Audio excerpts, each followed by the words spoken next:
Traditions are sacred in the South. The Masters, SEC football, and fried chicken anytime.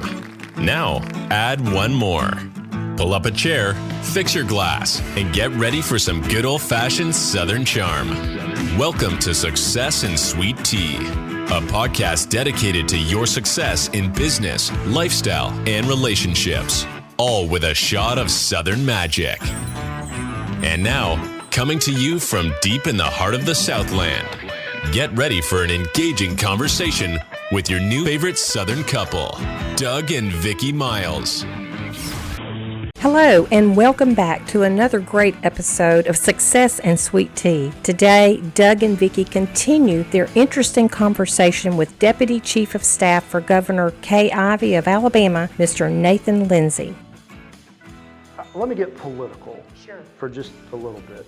In my previous job at the Business Council of Alabama, before I came back to the governor's office, I helped run their political action committee. And it was very important to us at that time that, because we go out to our membership and we say, we want you to invest in a program that will elect strong business people to the legislature or people who support business issues. Right. And so I spent a lot of time with our team at BCA, definitely didn't do it alone,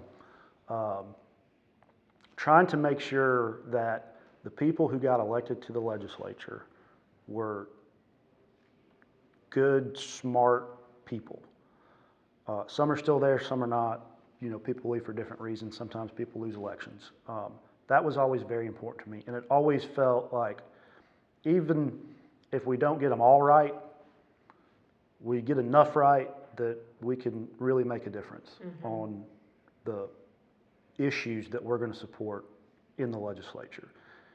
Now that's different from the governor's office, because in the governor's office, you see everything that is introduced, every bill that gets introduced, we lay our eyes on it. When you're approaching it from how I was in the private sector when I was doing campaigns and governmental affairs, you've got a very narrow set of issues that you're focused on. And quite honestly, you know, when you're an advocate for business issues, a lot of times they're just very boring issues that most people don't care about, but it impacts how businesses operate, which then trickles down obviously to employees and everyday Alabamians. And so I always felt like we did a good job in getting the right people elected. And that was always very important to me. And we always hear that elections have consequences. Don't we hear that all the time? Sure do. And I know you're a living example of that, aren't you? You see that every day. Right. And I mean, let me back up a minute. I can't think of a single particular thing now that I would say that is the one that I felt most important about, or was the most important to me. Before I took on this role, I was the governor's appointments director.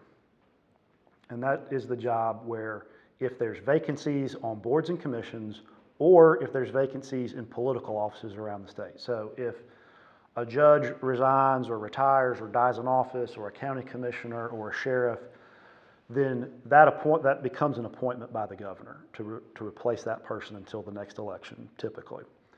It was very important to me and to her that we did our due diligence on making sure that the people that she was going to appoint were the most qualified and were going to do a good job and not be an embarrassment to the state of Alabama after they were appointed. So I did that for a few years, and I still work with our appointments director now on that, but just making sure you get the right people in these offices, because at the end of the day, if you've just appointed a new judge somewhere, you don't want people picking up the phone, or I guess these days, social media, posting things about, I can't believe the governor appointed so-and-so to this position. Now, you're never going to make everybody happy in appointments, but it's been very important to this office that the people that she does appoint are highly qualified and will do a good job. And since she's been governor, she's made over 3,000 appointments. 3,000? 3,000. Wow. Busy lady, Doug. Wow, that's a remarkable number. I had no idea it'd be that many. And she still has 3.5 years left to go. Be many more then. There will. We got lots more to And look so forward to. Doug, go ahead and ask the obvious question. We have to ask him, what is it like to work with Governor Kay Ivey? That has to be so exciting every single day. It is. It is so much fun. She's got this aura about her in politics. I mean, I think if you walk out of here today and ask anybody on the street who's the governor, almost everybody, at least from Alabama, maybe not the tourists visiting, but anybody from Alabama will know the answer to that question. They will know it's Kay Ivey. And so she's been around. She's got the gray hair with the look, and I think people just kind of look up to her and see her as this just interesting person. Right. And everybody wants to meet her. Everybody that comes through the Capitol always asks if she's in. She definitely keeps things interesting for us. She asks a lot of questions. She always wants to know what's going on. But she's also just a very kind woman and cares very much for her people around her, whether it's her staff or her security detail.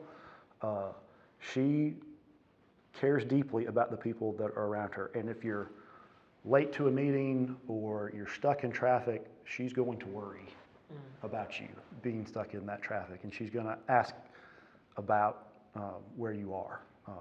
Not out of anger or anything, but out of concern. Yes. And so she's something else. I can only imagine that it would be a wonderful time to work with her, but I wanted to backtrack just a little bit, and we're talking about these times that you've faced some challenges in government. What was it like for you guys to work during COVID and working through COVID? That's, that'll be something our kids and grandkids and kids after that will be discussing in the history books for years and years and years to come. And you've been right in the middle of it. So how did that all work itself out? I know there's got to be a story there somewhere. Yeah, I was doing appointments at that time, so I was not in the role that I'm in now. So I wouldn't have necessarily, been in her office every day on an issue related to COVID. I remember that being such a trying time. I mean, it was confusing because nobody knew what this virus was. Yeah. And you hear the media reports. Well, how accurate are the media reports? And so what we did here, which I couldn't stand, but we were taking the precautions we needed to take, but we limited one staffer per office within the governor's office to be working at a time. Now, when I was in the appointments office right across the hall, it was just me and an assistant. So what I would do is I would come in Monday, Wednesday, and Friday. My assistant would come in Tuesdays and Thursdays, and then we'd swap whatever work we had done. But I didn't like it because I need to go to an office. I like to come to work every day. I like to be here, and then to be told, well, you got to stay home 2 days a week. Oh, which, by the way, your kids aren't allowed to go to school, so they're sitting in the dining room in front of iPads trying to learn. It was. And you're trying to work. And you're trying to work. I mean, I can't tell you how many times I would have to walk outside on the back porch just to take a call because the kids were trying to do their school too. But we didn't know what the virus was, and so we're all here. We wore our masks. Didn't want to get anybody in this office sick because we knew that no matter what was going to happen, somebody was going to have to be here to do the work. And we worked closely with Dr. Scott Harris at that time, who's the state health officer, on what the governor needed to be doing. And the governor's even said, I don't know if I got it all right. I mean, you make decisions based on the best information that you have at the time.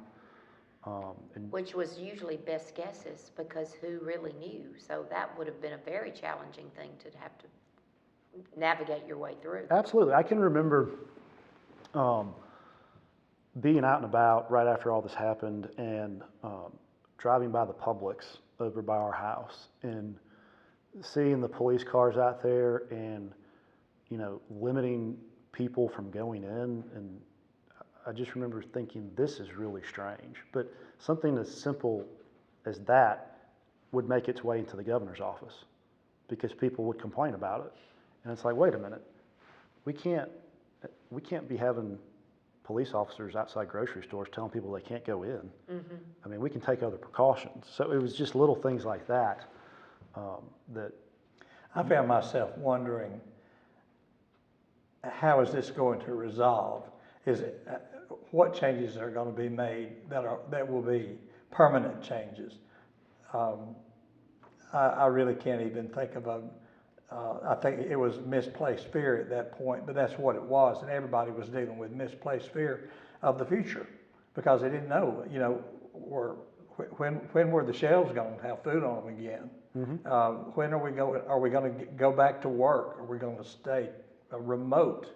All these questions just going through your mind as a dad, as a parent, as a with your position here in the governor's staff. You had the state of Alabama on your back. Then you could ask yourself, well, is this thing what's really going to happen on a long-term scale about this? Are we going to get back to normal? And what is normal going to be now? Mm-hmm. But praise God, we pretty much gone back to a pretty normal. Yeah, I always felt that way all along anyway. I mean, there was no way that people were going to continue to just live in fear like that forever. No, that model could not sustain itself. No, I mean, I had no doubt that we would be where we are today, that things would be back to normal. I think it happened faster than I figured it would. And I think it depends on where you live in different parts of the country, yes. too. I mean, I think if you look at Alabama, at some point we were all just going to say, moving on. And, it's time to move on with life, and that's what we did. And it was interesting to see how other people went back to work. We've been back full time on a normal routine for close to 2 years now, and then you still hear some reports. I mean, I saw an article the other day. It was a national article talking about how the federal government is starting to encourage people to go back to their offices. And I couldn't believe it. I was like, you people aren't back in your offices yet? I mean, we've been back for 2 years, and it's good to be back. It's good to have the routine again. It's good to be able to get out and travel, get back on an airplane and go places and enjoy life.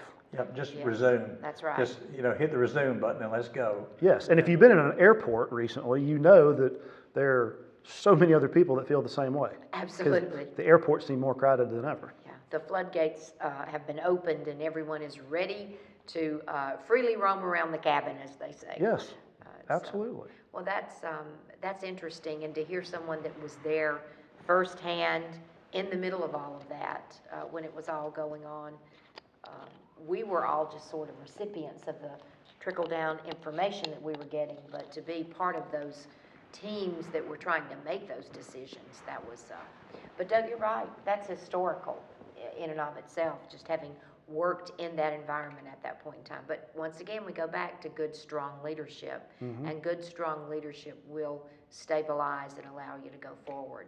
Yeah, good leadership has a calming effect, and I think that, like you mentioned about Governor Ivey, is that she brings an air of calmness about her, and that engenders confidence. And when you put those things together, then you have something that's effective. Yes. And I think that's what she's been overall as a governor. I think she's been an effective governor. Well, if you look back to when she assumed this office in 2017, I didn't work here at the time, so I was not around to experience that. But the theme that she kept saying over and over again was, we're going to steady the ship of state. And because you had one governor that had to leave office, she had a few hours to assume office. And then you've got a new governor, and you've got to keep going. The issues don't stop. And that's always kind of been her leadership style, which I think people appreciate. I know I do, working for her. I mean, she is very much no nonsense, no drama, let's do the job. And she is focused on the issues, and that's how it is around here every single day. Whether you agree with her or not on a particular issue, but that is her management style. I mean, it is different maybe from some other governors around the country, but everybody's got their own personality. But she is very much nose down, let's get the work done. And I'm sure that you have enjoyed your time with her. When you look ahead, we appreciate the fact that you're still a young man. We're a little bit older than you. We'll just admit that up front, or at least I will, Doug. Are you going to admit it? I'm going to be quiet in the corner. What do you want to do from here? What does it look like going forward? I'll give you the same answer I give everybody else, which is the truth. I don't know. I have no idea. So you don't have any new, very early announcements No. that you want to make? No, she's got 3.5 years left in office. If she wants me to stick, I'll serve at her pleasure. So if she wants me to stick around, I'm happy to stick around as long as she'll have me. But Bob Riley always used to make this comment about if you want to see God laugh, make plans. And, I love that. That's kind of how I feel. I don't know what I want to do next. Well, Some days around here, you just want to get through the day. I can only imagine. But we appreciate you taking time out of your schedule to be with us. It's always great to get to spend time with really successful young men like yourself.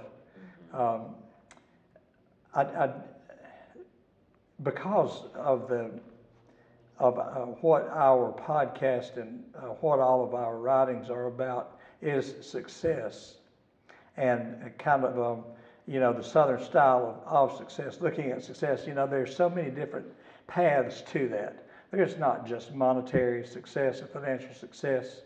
We have success in our family life. We have success in our spiritual lives. We have success in every area of life that we pursue diligently.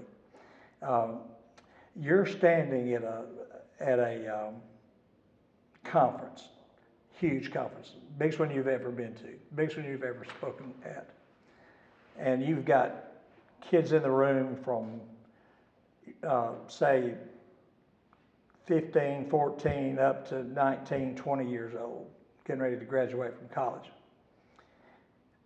What would be the single best piece of advice, best offering from your soul, from your experience, that you could give these kids to really get out and to make their mark on this world?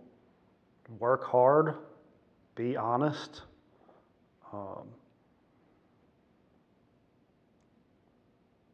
I always try to manage expectations when I'm dealing with people. Don't give up. It's going to be hard at times. I mean, life is hard, whether it's work related or family related or whatever. I mean, it is hard sometimes. And so just keep pushing, and you're going to make mistakes, and that's okay. I actually read that on my daughter's homework last night. It's okay to make mistakes, which we all know that, but it reminded me when I saw that sitting on the counter last night.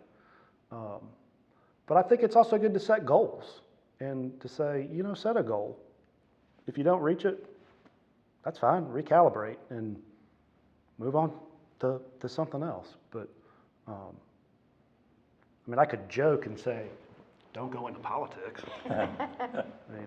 I don't know that if I could go back to myself at that age, I often wonder, would I still want to go this route? Would I tell myself to go the route that I find myself, if I'm in a restaurant, there's a lot of times that we'll be sitting at a table enjoying a wonderful meal, and you'll have this couple come in and they'll sit down in one spot. This other family will come in, they'll sit down at another, and so you work your way through the room. But my question has always been that I would give just for 5 minutes of their time, just to be able to sit down at that table with them and say, how did you do it? How did you do it? So I'm asking you that question. How did you do it? I was pretty determined. I mean, I always kind of knew what I wanted to be involved in, and I would just go do it. I don't know that I really know how to answer that question, though, Doug. But you just gave the answer, and I'm loving that. You were determined. And maybe you didn't always know exactly what you wanted to do, but when you saw a glimpse of it, you weren't going to give it up. Right. Well, it's like I just told you, I don't know what I want to do next. Well, that's okay. I don't know what I want to be when I grow up, so that's all right. Right. But I want to keep doing something productive, and Right. that's what I hear you say. You're going to be deliberate. You're going to be intentional with what you decide you want to do, whatever that something is. I think deliberate is a good word. I think of myself as pretty deliberate. I'm a perfectionist, and I will look at something over and over to make sure I have it right. Sometimes I still don't, but I kind of take that approach to most things. I mean, I want to do a deep dive, and maybe that slows things down a little bit at times, but that's all right. I mean, You can live with the decision. Right. That's just kind of my approach to things, and it's very methodical. And I've always wanted things to be so perfect that, and you're never going to get, I guess, true perfection. But if you try to get perfection, you probably get pretty close at the end. But that's good advice, because what we're really wanting to project and share are people that have had a level of success. You've had more than a level. You've had a great successful path, and more to come, I'm sure. But I think there are people out there right now that really don't know how to get from here to there. And so hearing things like they want it so badly. Yeah. There's so many. One thing that we've discovered is that kids want to do well. They don't like to be failures at anything, and they know when they're failures. I have a daughter just like that, and they just can't abide that. And I think that breeds within them the discontent that leads them to make some of the to act out in some of the ways that we're experiencing today. And because they don't know how to get there. That's don't exactly. know how to get but there. you know, a lot of times you see that in the real world too. Of course. I mean, I always say, you know, there's just certain people that try too hard and try to do too much, and you know, a lot of times, even as I think about this office and the people that I work with on a daily basis, especially when things are stressful at times, sometimes you just got to say, okay, everybody, let's calm down, let's take a breath, let's think about this, let's talk through it, and we'll figure it out. And see, that's one thing that you pick up on whenever. And I do want to say Yeah. that there are times where I am that person that somebody else has to say, calm down, let's think about things. I can go there too. And now I forgot, I've lost my train of thought just about. Sorry, Well, just Doug. calm down. Yeah, It's okay. just let me It'll be all right. Take a deep one here and see if I can get it back. But it is these kids. They don't want sometimes what or they don't want where they happen to be right now. They want better. I understand that.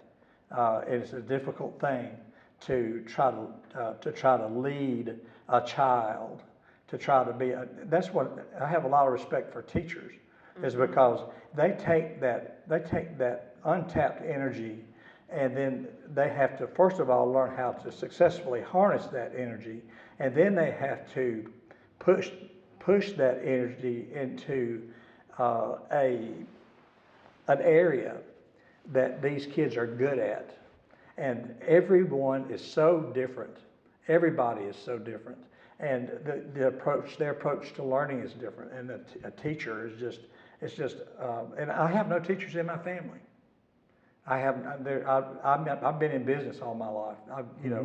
I'm a steel erector and fabricator. So that's all I've done. Vicky has got an education background, but not me. But I never dealt with it on a daily basis, but I always saw the outcome of it. Whenever you get on a job with somebody, you want this mainly. And this is where I was going with you a while ago when I couldn't think of my point. Now I finally worked my way back around to it.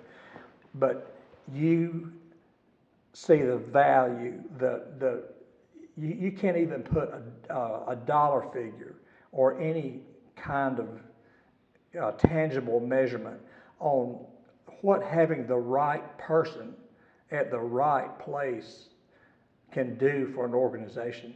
You have to have good people. If you don't have somebody you can trust, then you can go ahead and close your doors, because it's not going to work. You cannot have a weak link in your chain. Mm-hmm. And you can't survive business today with any weak links in your chain. Everyone has to be strong. I completely agree. So you see that, and you have spoken on that earlier today. And I think that needs to be pounded home. And I think that you're a perfect example of what having a right person at the right place means, because knowing and seeing how you deal with the situations that you find yourself in that have been basically thrust onto you. You do an outstanding job, and there is absolutely no wonder in my mind as to why you are sitting in that desk with the position that you hold. Well, that's very kind of you to say, Doug. I would point out that it is definitely a team effort around here. I mean, nobody is doing anything by themselves. We've got a good core group of people in this office, and we rely on each other a lot. So it's not just me. We've got good people here to help and to work with. Well, I can't let this opportunity pass without digging a little deeper. So as a parent, what do you see as the biggest challenges today for our young people who want to succeed, as Doug has said? And obviously, your children have the advantage of someone who has been in a successful path, but talk a little bit about what parenting looks like these days. My oldest daughter is 8. She'll be 9 in November. My youngest turns 6 next week. Everything about parenting, quite honestly, scares me to death because everything is new. I mean, with your oldest child at least, everything is new. I worry about every little thing, quite honestly, but the world that my kids are going to go into when they get to college and get out of college, I don't know what that looks like. I'm an eternal optimist, so I choose to think that it's going to be okay. No matter what, but I wish I could go back and remember how my parents dealt with things when I was that age, because I can guarantee you I didn't think anything about whatever they were thinking about. And then now to have kids and to think about things that are never going to cross their mind, whether it's because I have 2 daughters, how do you pay for 2 weddings? I mean, you just think of things like that. Good point. Pray for scholarships. Absolutely. So you can pay for the wedding. Right. I mean, it's just, it could be that. It could be, gosh, I hope they're okay on the way to school this morning. I don't give people parenting advice ever. I just say, I'm doing it for the first time, just like you. I mean, it's fun. I mean, I enjoy it, but man, kids can stress you out. Absolutely. My mom always said, she's a wise woman to this day, you just love your way through it. And that sounded so like such a cliche or such a little colloquial expression. But the older I get, the more sense that makes. You just love your way through it. Because that gets back to confidence and gets a little bit of that fear pushed to the side that everybody has. So, you know, Mom wins again, just something that she planted in my brain many, many years ago. Right, I think moms win most of the time. Yeah. Absolutely. I know my wife does at home. Well, you see what I'm doing with her. For 44 years worth. So, but You know, when it comes to my kids, if I could just get them to be just a little bit cleaner and a little bit more organized, I think life would be a little bit better. The rest will take care of Yes. itself. Again, this is a bit of an OCD that comes out at home, and just liking things in their place and clean and organized, and my kids don't know what that means. But thank you for being a father. Thank you for being a loving father, and for being someone who gives children a stable home, because as we all experience other children, we don't see that everybody gets that advantage. So good for you, another success that we get to add to your list. Well, thank you. So that's, your children will be the recipients of that particular I've got great successful kids, even when they're really mad at me sometimes. That's so well, again, as we round this up and bring it to a close, thanks for making time for us. Sure. We appreciate so much. This is my first podcast ever. Oh, really? Well, great. I'm glad so. we're- I'm not used to We're this. honored. When Jeff called me about this originally, I was thinking, oh, no. I do not like the limelight. I don't like the spotlight. I'm going to have to think about this. So this is all brand new for me, too. Well, thank you for doing this with us, because we're so honored, and we do handpick our guests now. We will tell you that right up front, but it's been an honor to get to be here with you, and in this wonderful environment that we've had here today, but mostly just because you were honest with us, and thank you for that. We want to share stories that inspire other people. Absolutely. And that's our whole purpose for doing Success and Sweet Tea. Well, I hope that people understand that there are good people in government, and I'm not even talking about myself. I mean, I hope I'm a good person, but I'm talking about the people that right now in this building that work for the governor, that work for the taxpayer. There's a lot of really good people that wake up every day and do a lot of really good work for the people of Alabama. And I know there's a lot of times jokes about politics and government, and sometimes rightly so, but we try to do our best every day here, and hope we get it right. And if we don't, people will pick up the phone and call us and tell us that they don't like our position on something. Well, that's comforting to us who sit on the other side. That's really good to know. Thank you for being with us. We Thank you. appreciate your time today, Nathan. Thank you. Thank you, Doug. Thank you, Vicki. Yes, our pleasure.